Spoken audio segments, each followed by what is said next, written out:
Activities. Okay.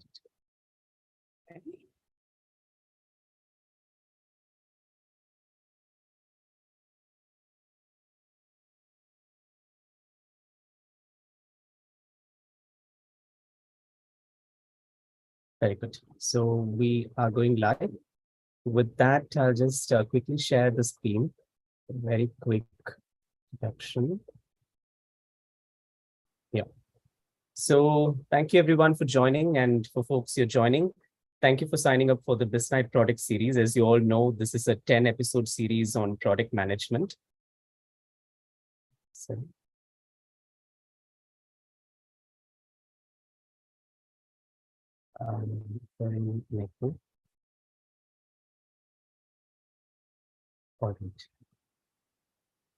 it's clear now. So we are on the third episode of BizKnight product series, where today we're going to hear Karthi's talk on believability and beyond for PMs. Yes, I think just to give a quick recap on how the participant experience would look like. So for the BizKnight product series, as you might have registered already, if you have not registered, please go and register for the BizKnight product series. So you'll get the meeting invitations for all episodes. After you register, you receive a confirmation email, and then just keep checking your mailbox. While the event is open, you will receive the invitation. Now, I think the 4 and 5 is something we have planned, and I think we are also getting good responses. After the event is over, please take some time to take the quiz. It's just 3 questions. You'll have a chance not only to unlock different avatorians for every different episode, which is all designed by our superb UX designer, Joshua, but there are also special gifts and goodies that awaits you if you are on the top of the leaderboard. With that, we'll move on through episode 3 of BizKnight product series, which is on believability and beyond for product success. So just to give a short description on the topic, believability in product building is underrated. We are about data-driven ways of building products. Now, what would we do when there is no data, and how to build products for the future with an idea that is unexplored so far? And that's what we're going to talk about today. So with that, probably I'll introduce Karthi, who is a design leader at Microsoft. So introducing Karthi is, I think Karthi has accomplished so far. I don't think I could finish it quite quickly. So Karthi is currently empowering billions to achieve more at Microsoft India, a technologist turned into a multidisciplinary product designer focused on human cognition and behaviors. I think if you want to describe Karthi a little quantitatively, 80,000 plus hours of user experience design, 200 plus digital products, 20 plus domains, 500 plus masterclasses, 12 plus brands, and countless experiments. This is how Karthi's dashboard would look like if you want to describe Karthi. Before building for billions, Karthi spent 1 full decade in entrepreneurship, building remote product design schools, non-profit maker ecosystems, product design agencies, and no-code accelerators. Karthi earned a Bachelor of Engineering in Electronics, a Master's in Human-Computer Interaction, and an Executive MBA in Product Leadership. I mean, this is just what Karthi has given, but Karthi has accomplished so much. With that, probably I will hand over to Karthi. Thank you, Divakar. That's very kind of you. So good evening, everyone. Thank you so much for having me here today. It's a pleasure to meet you all virtually. Hopefully someday IRL, we will do BizKnight. Yeah, I'm looking forward to it. So let's get started. Let me know if I'm audible, visible, and you're able to see my screen. Yes? All good? Karthi, all good. Yeah, I'm lazy, so Figma is all you get. All right, cool. So let's get started. Divakar pinged me, I think, in LinkedIn, and he asked, he gave a description about the BizKnight, and he did throw a few popular but boring PM topics. And I said, can we talk something more nuanced, because the audience here are a smart tribe, and we generally don't talk about certain topics, and I would love to explore something. So I gathered all my courage to kind of bring in a topic which is a lot more nuanced, and it would not be possible to discuss these kind of topics in in a different forum, I think this is a perfect bed for it. So if you see me moving my head between the three screens, it's because I have my chat this side, I have you all this side, and I have my ticker this side. So that's exactly where this idea of believability and beyond for product success came in. So there was one beautiful question Divakar asked me, like, what do you want to talk about? Really, what do you have in your mind, right? So I got this image in my head where how many of you are football fans here? Yeah, I think somebody needs to be muted. But yeah, have you seen this image? Yeah, standing on the sidelines and kind of going through it. Yeah, something like this. Yeah. And this is something that I go through all the time when product making happens, right? So there are many observations I have had by just standing on the sidelines and watching product teams kind of play in the arena, and they make mistakes. They might not know exactly what they are going through. And based on these observations, just by standing in the sidelines and being totally involved in product making, I have a few observations and I wanted to share them with you. So that's pretty much where this whole idea of this topic came from. So if I need to put down probably all my observations, maybe you should run a BizKnight season 1. For today, we will just talk about just one part of it, because there are so many things that I do want to share with PMs. It's a very interesting relationship if you really look at a product designer and a product manager working together.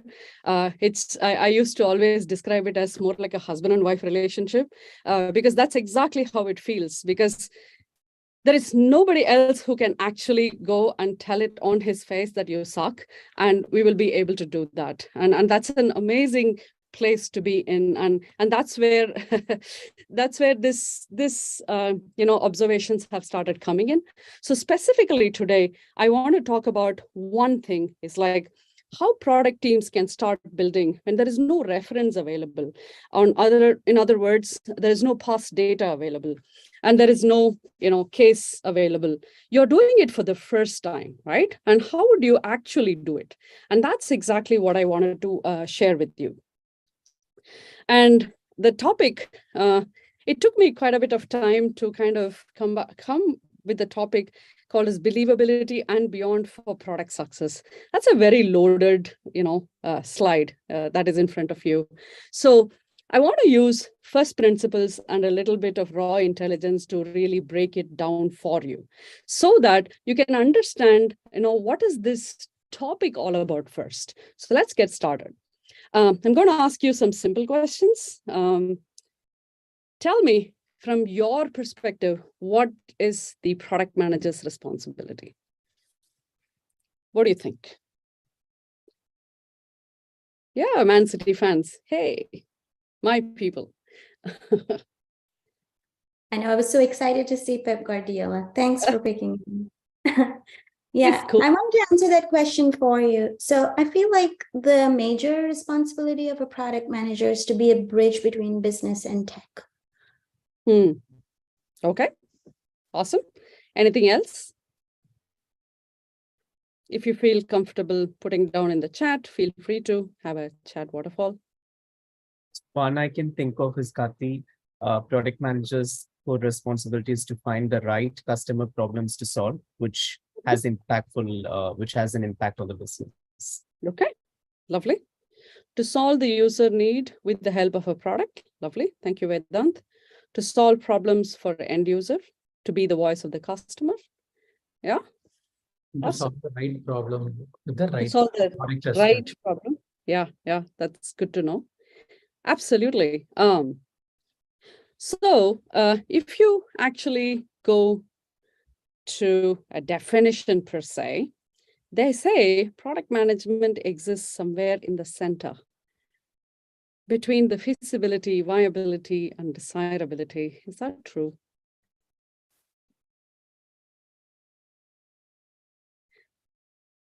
Is that true?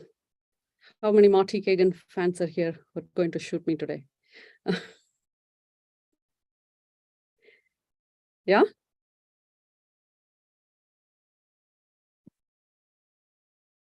Yes, no. Just a simple answer. Theoretically, yes. Like for a Theoretically? theoretically, yes, to take a product to the market. But yeah, Okay. put the Tautruck's answer there. Depends. So Depends. That's just a wishy-washy answer. Come on, there is no it depends. To some extent, yes. So what is the other extent? And this is important, right? And we have these definitions in books that are really talking about product management. And we are having product managers who are coming in and believing that that's what it is. But just let's ask a simple question. What sits in the center? What really actually sits in the center?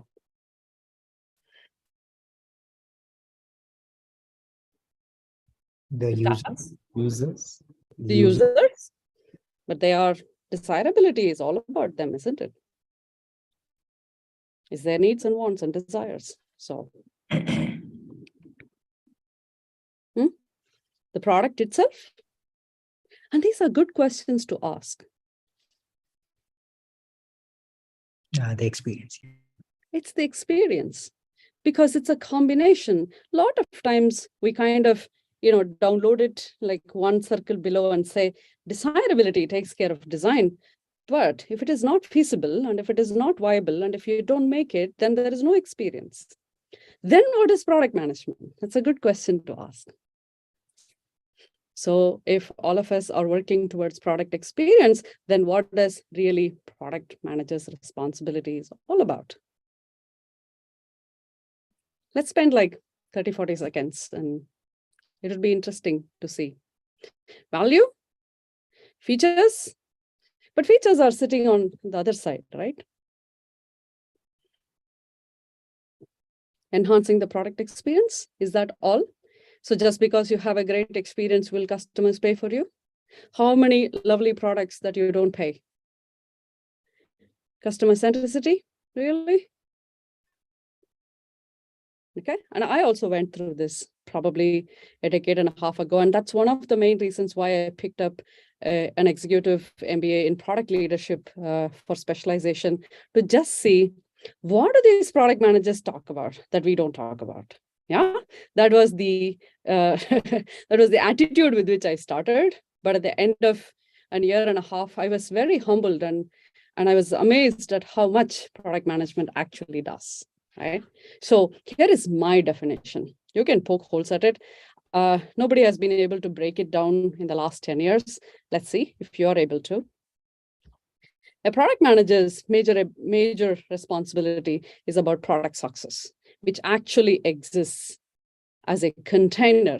Because if you're not feasible, if you're not viable, if you're not desirable, and if you don't have an amazing product experience, you cannot own product success. Yeah.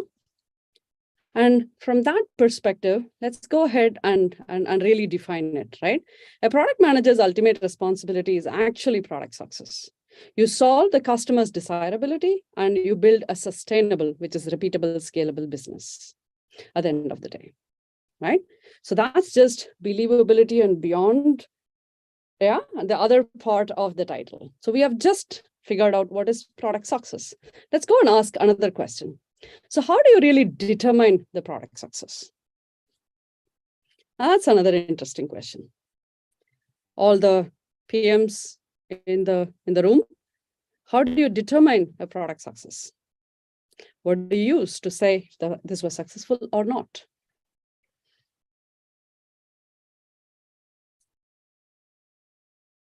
like different type of KPIs, right? Like commercial, financial based. Numbers. You use metrics to really say that. Tell me the top 3 metrics that you would use to determine. Adoption of a product in first place. Adoption, okay. It becomes a user's habit, low cost, user feedback, increasing revenue, user base, engagement, retention, adoption. Fantastic, lovely. You have bits and pieces of it. The meta, the Uber determinants of product success are 3 things. 1, your bank balance. Yeah, you can call it whatever. The other one is your ability to bring in new customers, customer acquisition. 3, your ability to retain the existing customers. They are not leaving you and going. And every other metric that you come up with is a subset of this. And some of these metrics actually make you feel good, also called as vanity metric. But at the end of the day, what determines the real success of your product is actually your profitability and your growth. Yeah. So if it is all about profitability and growth, then what kind of a growth we are all excited about? What kind of a growth we want?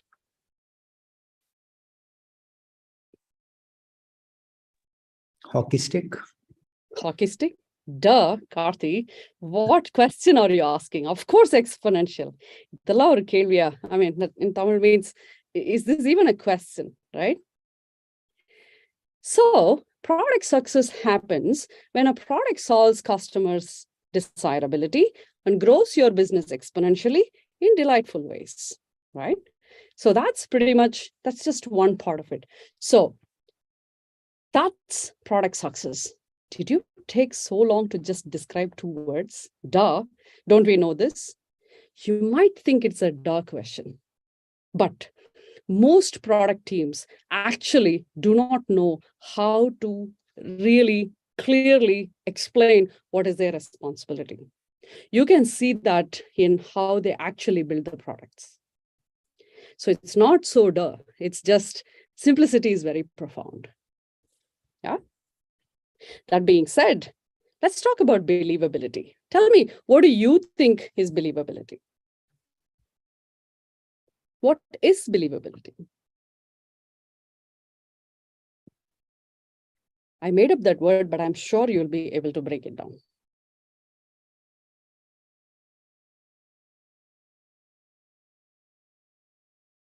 Yeah, motivation that this product will work. Trusting that the product solves a problem. Fantastic. Trust. Addressing a real need. Confidence that this will fly. Confidence. Ability to perceive the success. Ability to believe on our instinct. Fantastic. Thank you. Ability to believe. That's all. Your ability to believe in something is believability.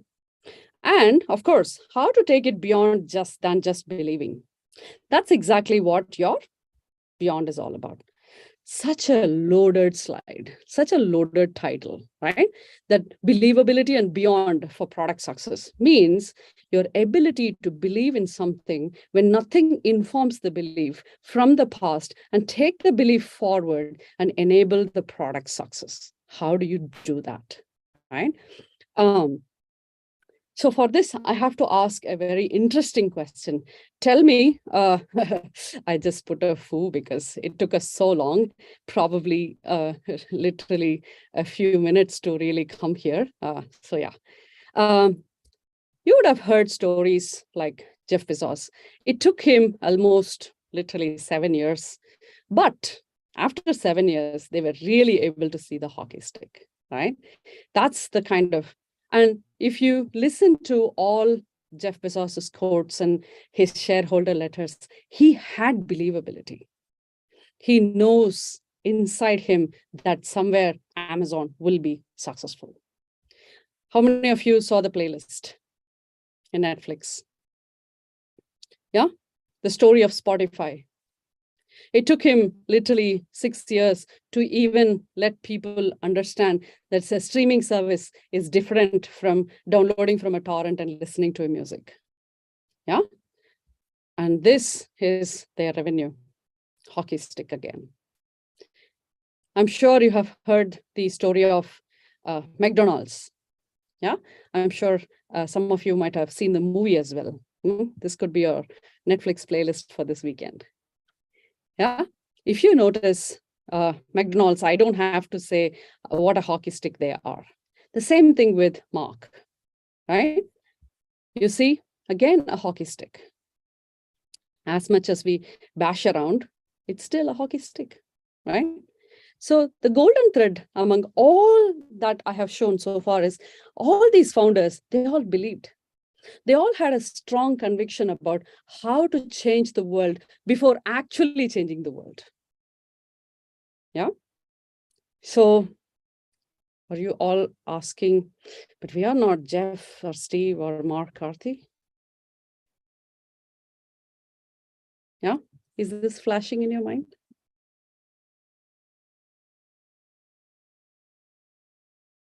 Yes, no? Yes, yeah. The truth is, yeah, we all have the Jeffs and the Steves and the Marks inside us. And we have a number of beliefs, but it is just that we don't have the needed grit, resilience, perseverance, and patience to grow our belief into ideas, which further becomes concepts, that becomes product, and finally, a business, right? It's just that, right? So our idea grave has too many idea corpses. All of our ideas kind of die. Probably we were so excited when we were meeting our friends on a Friday evening over, some beer and lovely coffee. We kind of talk about them and then it goes away, right? If we could strengthen our believability muscle, probably our ideas would have lived a little longer before becoming a corpse or actually becoming a successful business. I'm a realist. I'm not against ideas dying. It's okay if ideas die, but at least let them go through the fullest max potential and then die. That's okay. Yeah. So I saw a lot of amazing product managers having these ideas and not taking it forward. And that's the crib that I had. Like, how can we actually take it forward? Because somewhere between that belief and that idea actually seeing the light of the day, there's a very short window. It's actually, if you really look at it, it's a very feeble time. It's very weak. And an idea that forms, it's a weak thought. For you to really crystallize it and really take it forward, it takes some work. And that is what I'm trying to say. If you don't have the believability, then it's hard to take it beyond. So what are the reasons why some of our ideas die? The reasons why they rest in peace. One, you don't believe in it. You wonder what others will think. There's a fear of failure. We are horrible at communication about our ideas. For us to just explain that idea, we will start with the actual solution rather than the idea.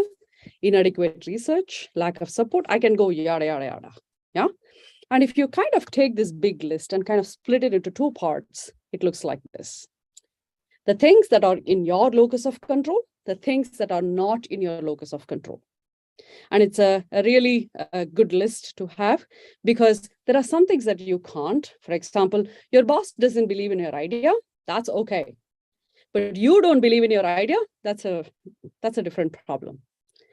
I'm not saying tonight we will solve all this problem, but at least we will solve one side of the equation. This side, you will definitely would have controlled what you could control in your locus. Yeah, and that's what I wanted to share with you. So far, so good. Questions? Anything that's kind of bugging you? Is the context clear? I mean, do you all go through, is it a real problem or is it just me kind of thinking through these things? Yeah, real problems? Touching deeply? Fantastic. Okay. Let's go. You know that I made that up, right? Before coming to this talk. So I had to name it something.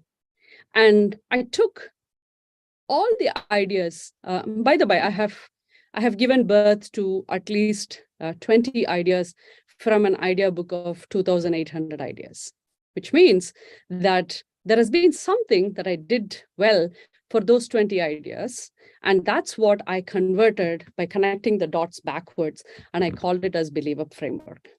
You can just, push the name, but I wanted to give it to you as a step-by-step framework so that you will be able to use it next time you're going to really having a strong conviction towards something.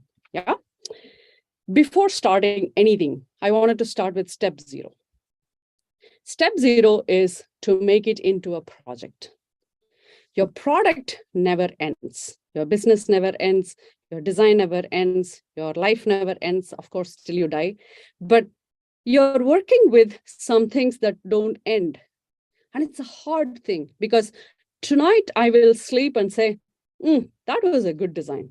Tomorrow morning, when I have a shower, I will get an idea which says that, let me go ahead and make that even better. So there is no end to this. And are you facing the same things in office as well? You're not able to end it because the requirements or features, whatever, it is continuously, you're just working on it.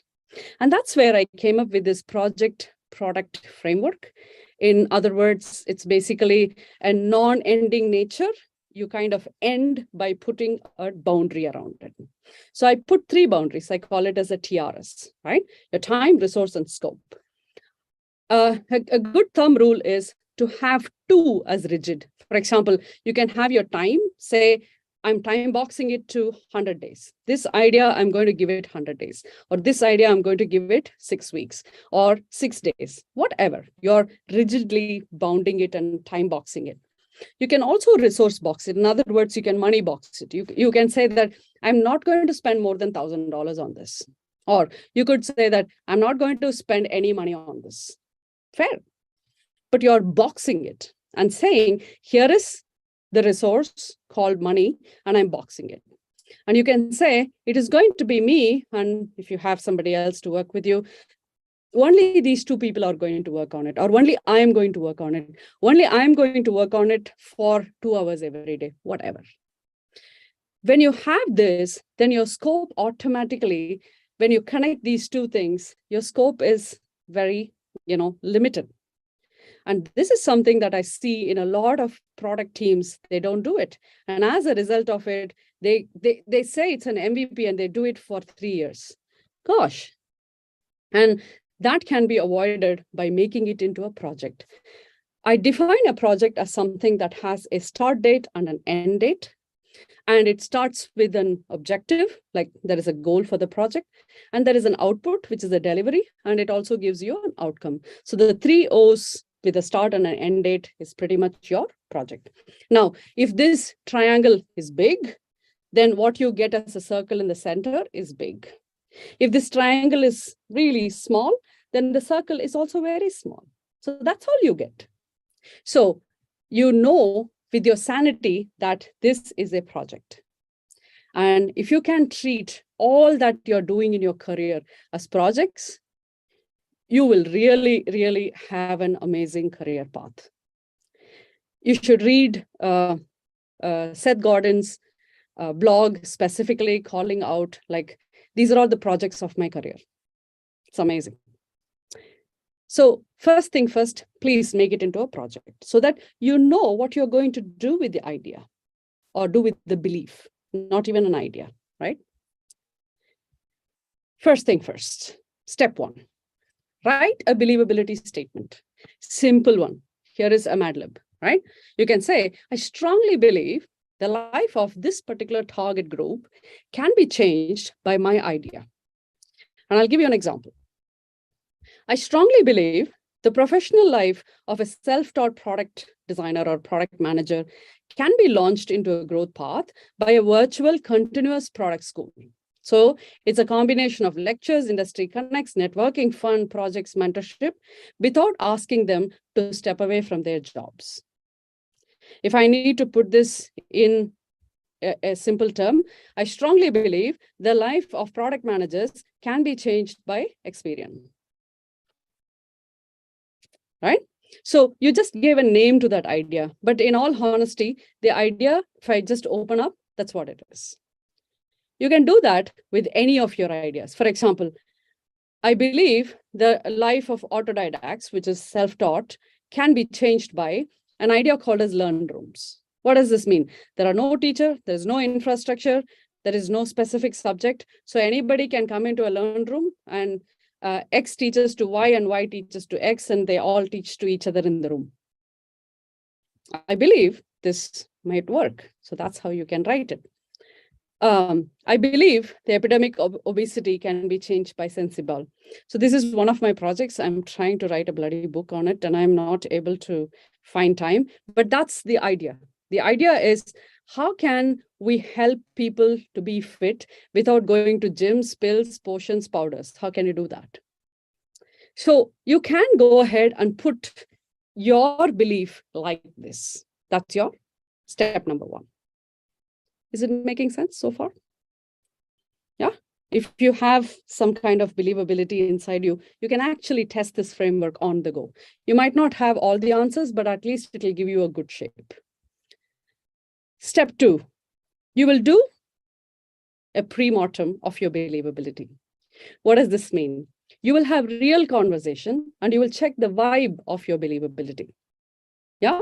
Have you done this for anything else? For example, you might have a startup idea and you just went and talked to your mom and talked to your sister and talked to your friend, and to everybody you met, you talked about it. Yeah. Everybody might not work. That will give you a wrong vibe. So here is a good method. Choose 8 people to talk to. Cut them into 2 halves. First half is people who are living and breathing this stuff. They're already making something for this particular target group. The idea need not be the same, but they are doing something about it. The second half is the people who are willing to pay for it. They want it now. They are like, take my money, that kind of people.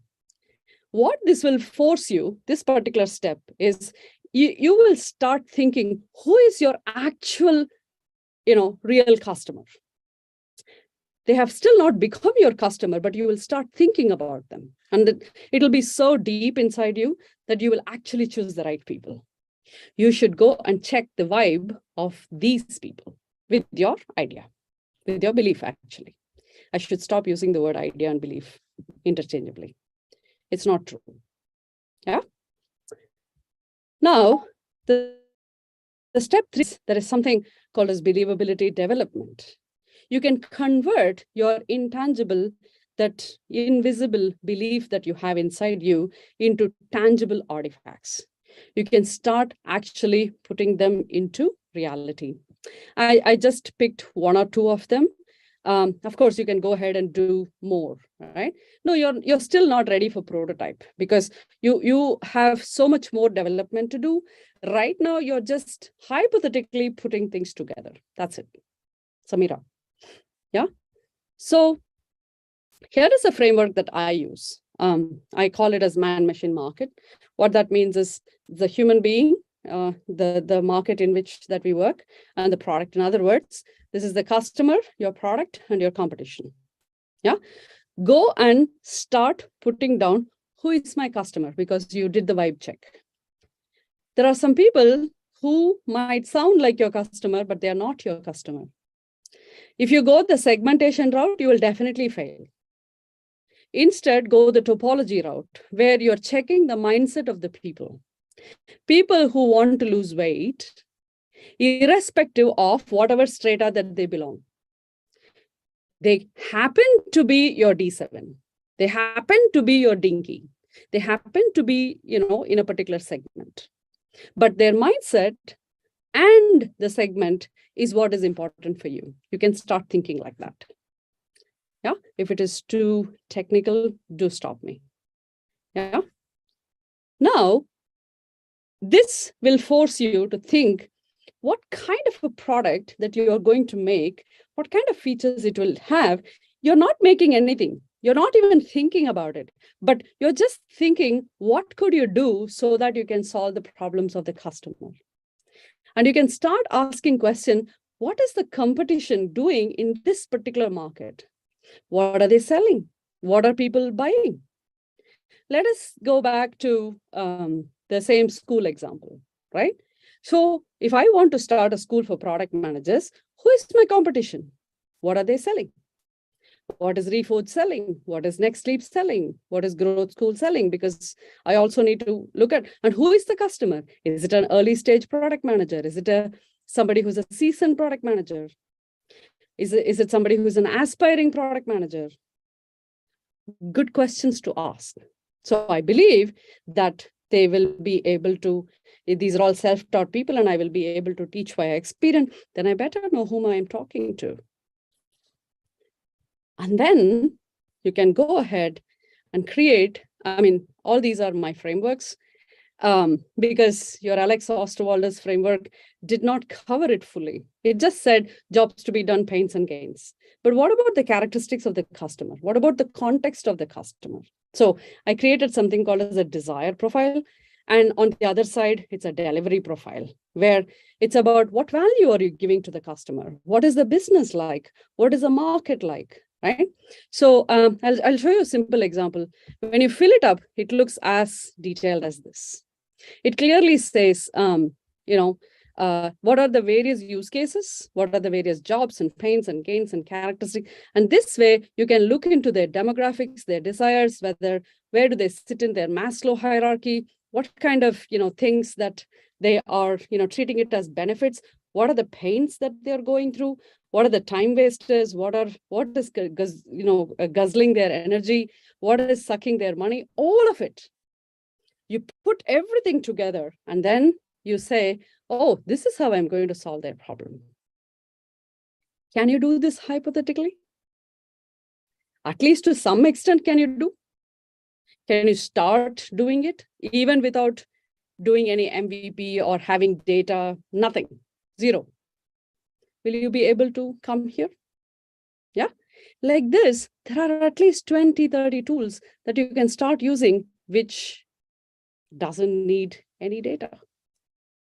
You're just going and really living with your belief. That's all you're doing.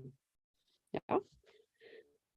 From there, go ahead and storytell in such a way that somebody believes along with you. You will get a buy-in. It gets more interesting because people will start doing postmortem of your belief. And then they will ask, then how will this work? Then why will that work? And how this is not going to work? And you will find ways in which people support you, support your belief. And you'll also find people who say no to you because they don't believe in what you believe. And it's a very powerful step. Yeah. And then now you're getting ready for collecting evidences, right? So you quickly turn your belief into a value proposition statement and make it gather evidence. Now you have enough ways to go ahead and really talk about your belief because you have given it a structure. It's tangible, it's visible. You have some artifacts. You can actually put them all together and it will sound like a solid proposal. I wish pitch decks were like this. Yeah. And then you can go and build your MVP. I build my MVPs in 2 weeks. If it is going beyond 2 weeks, it's not an MVP. It's, you're overthinking it. Now, share it with your target group and gather evidence. This is the most beautiful part because you will get yes and no as answer. Yes is valuable. No is supremely valuable because they're telling you what will not work. It's amazing. So if you just do these 6 things, as a framework, as a step-by-step process, some things that you were actually thinking, kind of going through in your head, will start seeing the light of the day. As a neuroscientist, let me put it this way mildly, you cannot think a thought. Your brain cannot think a thought because you cannot slice it, dice it. That is why you struggle with overthinking. Do this instead. Just take the thought out, put it into something which you can feed it back into your sensory organs. What can you feed? You can feed it to your eyes. You can feed it to your ears. You can feed it kinesthetically, right? You can feed it as a smell. So there are only 5 organs, right? You can feed it back, which means you write it, type it, probably draw it, probably make it into a voice note, probably make it into a video, and then feed it back. Now, in this process, we call it as externalization. Your brain can understand. What BelieveUp does is it actually externalizes your belief and it kind of makes it stronger. And hence, you will be able to go beyond just having a belief, and you will start seeing if this is actually coming into a product success or not. It's a very interesting thing that I have noticed, especially in product making, that there are three things that are needed to actually make any product successful.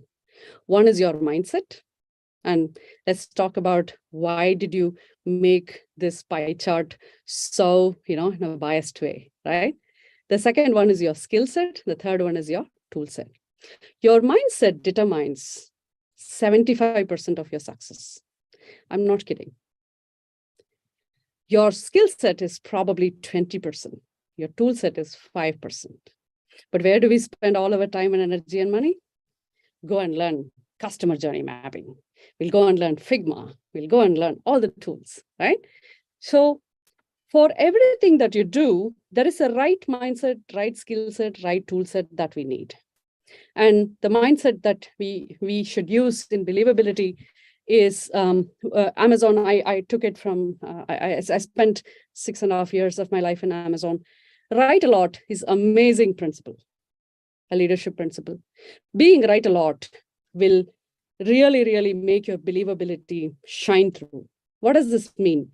They believe that leaders are right a lot and they take good, gut checks, instincts, and then they will be able to turn it into something that's tangible and they will be able to push it into the market. So they don't wait for data. They don't actually wait for evidences. They just say, okay, I will start with my hypothesis and I will end with my evidence. And that's the kind of a leader that we are looking at. So your skill set is all about being hypothesis driven. I mean, your entire making process is hypothesis driven, which means you believe so much in you that your evidence will come and say yes or no, and you're okay with that as well. Tool set, there are multiple. I mean, I wanted to list down everything. I couldn't fit it in one page, so I just thought I will just leave it here. But if you want a bunch of tools, you will definitely have it, and I can send it to you as well. So I have enough essays around write a lot, hypothesis-driven making, and the various tools that can be used. But the whole idea that I wanted to drill into you today for our dialogue is, do you feel that your believability stands a chance to really see the light of the day? Yes or no? Monica will come there. We'll slice, dice the desire model if need be. Is it making sense to you folks? Yeah? Is it helpful? Is it something that you already know? Yeah? Any questions you may have? I kept it very simple. I don't want to load your evening, but at the same time, I do want you to take something with you so that you can start utilizing it from tomorrow morning onwards. Yeah. So let's answer Monica's question.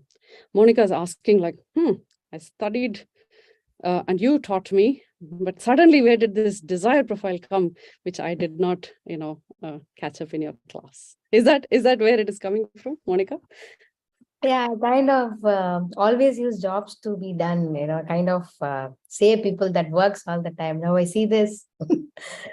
It's good, Karthi, but what if my own bias I put here? I think this is the characteristics of my target audience.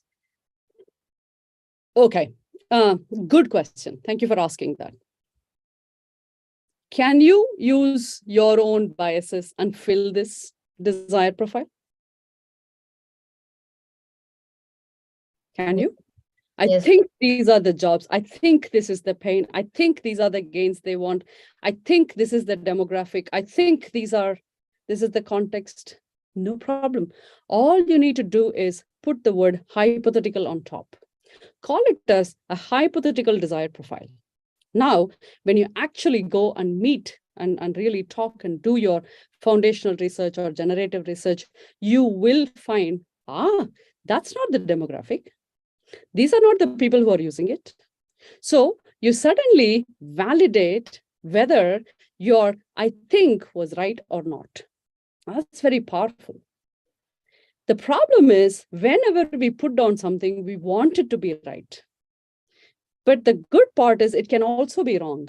That's what growth mindset is all about, right? It's talking about, your ability to learn is not only dependent upon your IQ. You can learn from failures too. So yes, you can be biased and you can be openly biased. By just adding the word hypothetical, you suddenly made it authentic. And I have done so many desire delivery maps hypothetically. Sometimes you come up with an idea which says, oh, I think we will be able to solve this problem by, and you are basically talking features. So you can talk about your products and services in enhancers. You can talk about value here. And you can build a business model here. And then you can really think about your market here. And then go really and check if the market is like this, or if the business is like this. Is this really a value that is useful? Yeah. So that's how you can use this. I'm not against Alex, whatever he has mentioned. But the point is, just by using the cases alone, the use cases alone, you are actually not building it in the context, in that market, right? And what that does to you is you're looking at a part, but you're not looking at the whole. That's a problem. And this needs thorough work. So your believability, as much as we think that I woke up with the thought, I have conviction, but it really takes a lot to bring it to light. Yeah. Awesome. Samira is asking, how flexible do we need to be in the initial stages in terms of feature requests, slightly different customer segments, business model, as flexible as you can be? So I used to, even today, I tell my product teams to really look at a person and not a persona. Why? Because a person is real. A persona is a mask, it's fake. Just think about it, right? We gave that fictitious character a name and their life, and we painted a picture.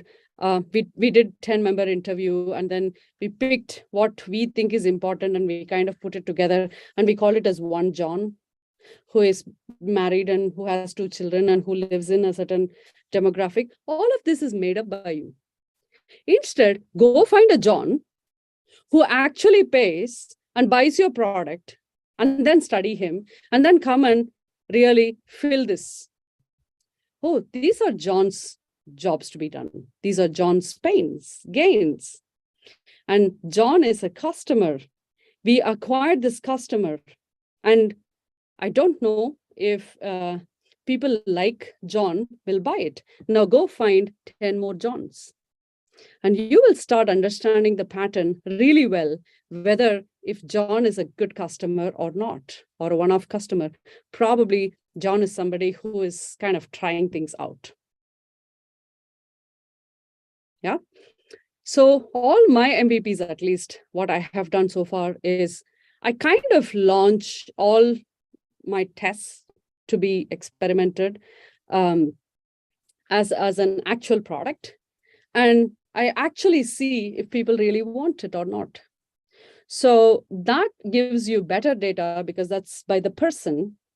And anybody who pays money and comes closer to you, ready to exchange the value, they're a little serious. And the data from them you can trust. So yeah, that's something I would do, Samira. Yeah. Any other questions? Anything at all that you would like to? So, Karthi, I have a question. Mm. The question is around, you were just telling about how a small thought, which is an idea, and how to believe on that idea and transform that into a tangible outcome. So, if I just look at it more psychologically, maybe you are a neuroscientist, you can answer this. So it's my idea versus how many people I can actually get through that idea. How many would actually believe in that idea? So and the other thing is, for example, if we take the app where you said which is around addressing the problems of obesity and then make people more fit. There, I think even if I just talk to many customers, the thoughts within the customers would be very different, right? What the thought which motivates and doesn't motivate a customer A would be different from customer B. It Yep. would not always be the same, right? So my question is, how can I actually get into that? Because it all begins in the thought, right? And then only it takes the form of the action. So how can I actually get into the thought and understand if I probably ignite such a kind of a thought, probably that thought in a way will make them believe in the thought that was originated in me, which is the belief that I have of the idea. Right. So right. what are your thoughts on it, Karthi? And this is very intellectual, a cerebral conversation, right? And people don't understand what you are going through. And let me tell you my own story of obesity. This was in 2015. A friend of mine's wedding, what they call as roka, was stopped because she was a little on the heavier side, and it was really heartbreaking. So me being me, just to cheer her up, I said, hey, we make, companies mint a lot of money by solving problems. If we can design solutions for all the wicked problems, why can't we design our own bodies? Come on, you should be able to do that. And it's just something that I just uttered to just make her feel better. And she took it seriously, man. And she came to me and said, yeah, now let's design the body because I need to get married. I'm like, what? And then we started because she believed that we will be able to design the body because as a designer, she has seen us solve wicked problems. And I also believe the same thing. So now we have two people believe in the same thought process. So we went ahead and we looked at everything. And I think in a span of 8 months, we both she lost about 16.5 and I lost about 14 kgs. And that is when the craziness started. I said, now go ahead, get happily married. I am going to do some experiment on this because what we were in was a paleo diet. And I was trying to understand what is paleo, what is keto, what is high carb, what is, intermittent fasting. So I needed to do so many experiments. So I believed that this can be solved. And I went ahead and I understood that 45% of our healthcare cost is NCD cost, non-communicable diseases. Okay, that's eating away our healthcare. And what are the determinants, or what is actually adding to this cost is OHHDL. Your obesity, heart, hypertension, lipids, and diabetes, I think. These are the 5 things. The Pareto of this 5 is obesity. And if you reduce 10% of your body weight, you will not get the other 4 of that acronym by 43%. I thought that's an amazing, data. And it enhanced my believability. And I went ahead and I created a lazy man's diet. In other words, a cognitive scientist way of dieting. So I created something like, okay, all you need is to control what you eat, how you sleep, how you hydrate yourself, and how you move. That's it, 4 determinants. And I came up with this, structure. And I told my friends, if you are heavy, especially heavier with higher than 30 as BMI, do come and join our group. And we ran this experiment for almost 1 year that some of them, they got their HbA1c back to normal, like 5.5 or something like that. They were around 7. This is like not even, so no doctors, basically, no powders, no pills, no gyms. Like this, we were able to reverse thyroid. We were able to reverse obesity. And now I was, happy that this thing is working. Suddenly somebody came and said that all of this works below 40. Yeah, when you're after 40, these things don't work. And it was just a lovely, challenging statement to me. I said, I turned 41 that year. And I said, you know what? What is the number that everybody dreads? A 3-digit number, maybe 100. Yeah, every woman dreads that number. And if I can go to 100, and I can come back to say 65, that is when my BMI will be 23 or 22, then you can, credibly write a book. Because people who are heavy hate to take advice from people who are thin. And it's very interesting how these things work. And I literally spent 2.5 years to add that bloody weight. So now I better do it because I have believability that it can be done. So it need not be something that you can explain somebody. But did I explain you everything that I was believing in the last 5 minutes? That's it.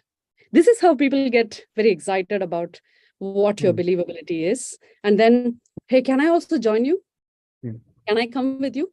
Can you at least send me? So my intent is if I can help even like 1% of the women above 40s who are really, really busy to reduce their weight by 10%, this is nirvana. We'll see where it goes. Now, all eyes on us. Now that you have put this in YouTube, gosh, thanks to the pressure. but that's what believability is. So it need not, I don't need a sponsor. I did it purely for my own itch and kida, in other words. So you can do, and I have done so many experiments like this because I believe in it. I believe in life design. I believe that, okay, you can quote me on this.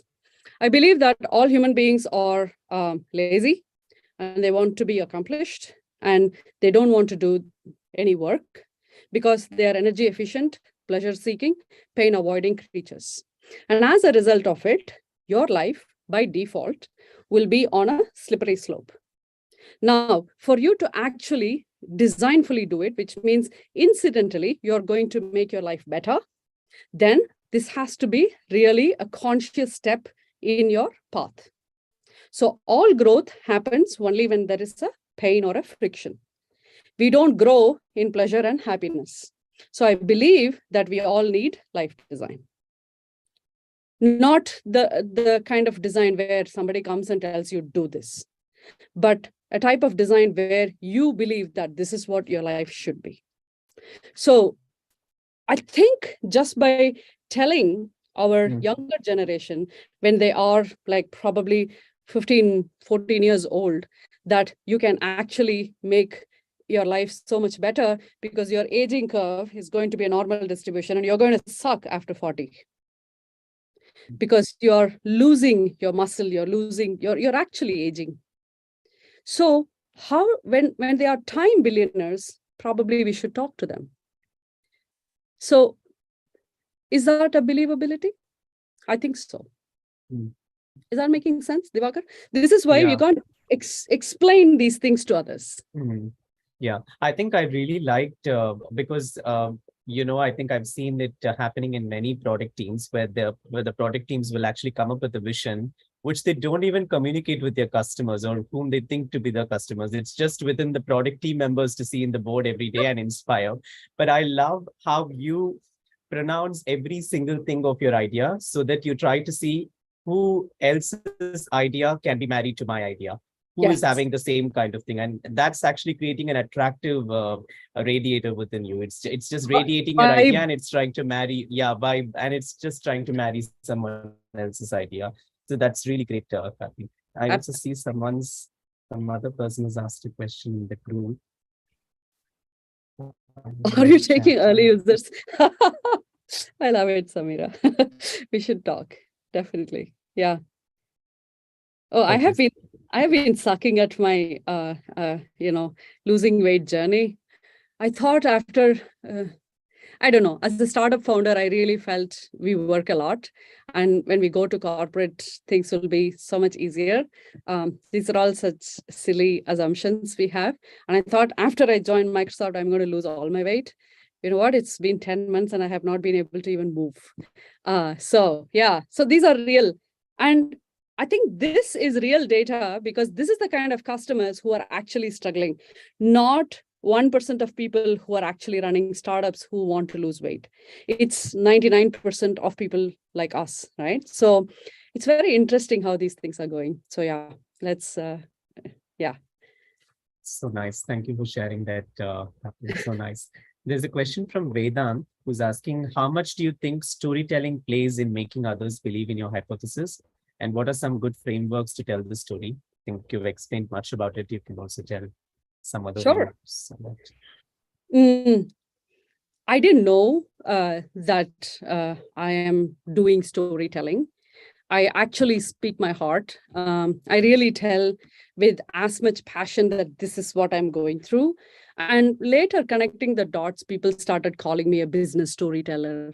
And then I started leading storytelling teams. And that kind of made me very, very conscious. Like, what the hell is storytelling, really? I'm just speaking my heart. And then, like how your Believer framework, I went back and I connected dots. By the way, look at this. While you're collecting dots, you actually move forward. And when you're collecting dots, you actually do not connect. Your connection happens only backwards. So this is collect, and this is connect, right? So every time you reflect, that is the only time you will be able to connect the dots, very interestingly. Now, when I was connecting the dots about storytelling, actually two things came to me. And that's a framework that you can use, right? Every hero is made a hero because there is a villain. If the villain is super villain, then the hero looks like a superhero for you. So there is a problem, and that is caused by this villain. And there is so much agitation, chaos, and pain, and everything that this villain is bringing in. And as a hero, and don't confuse this with hero's journey. No, I'm not talking about that. And the hero comes and not even solves, strives to solve. Look at us. We love human beings who strive to make a difference. And when you strive to solve, and you solve, then you become a real hero. So that is why this weight loss journey should be totally public. The pains, the cries, the emotions, the agitations, everything should be public. Why? Because it shows the striving. If I show you a before and after picture after 2 years, the impact that it will have on you versus a 2-year worth of, say, a YouTube journey, you will actually trust me more when you see that striving. So in your storytelling, show the striving. A lot of people miss the abundance of what they go through. So magnify the chaos, I'm not saying you should go and exaggerate, but really show it. A lot of times we think that we are human beings, so we should play it light, play it down. I don't want to talk so much about it. I don't want to tell people that I suffered so much. No, you should. That is when the story becomes powerful. Yeah, even if you fail at the end, because you strived, your story was successful. So here is my simple framework. Go ahead and find the villain and show the strive and show the hero who emerges out of the strive. And this works in, fairy tales, folklores, whatever, business, wherever, right? I can even, put my entire class, in a storytelling format. Today, that's what I did to you, right? I told you all the reasons why your ideas will rest in peace. And then I told you there is so much that you can't solve in one night. But you know what? It is 45 minutes. It is worth it if you just solve that 4 or 5. Did you listen to it or not? Were you interested to listen to it? And that's what strive does.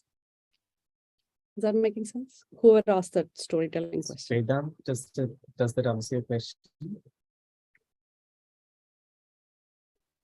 Vedant is not there. Yeah. Yeah. Yes. I hope that it answered. All right.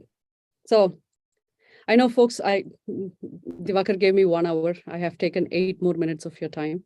Because it's not glamorous. I do believe, vulnerability is courage, right? Very insightful. Thank you. Awesome.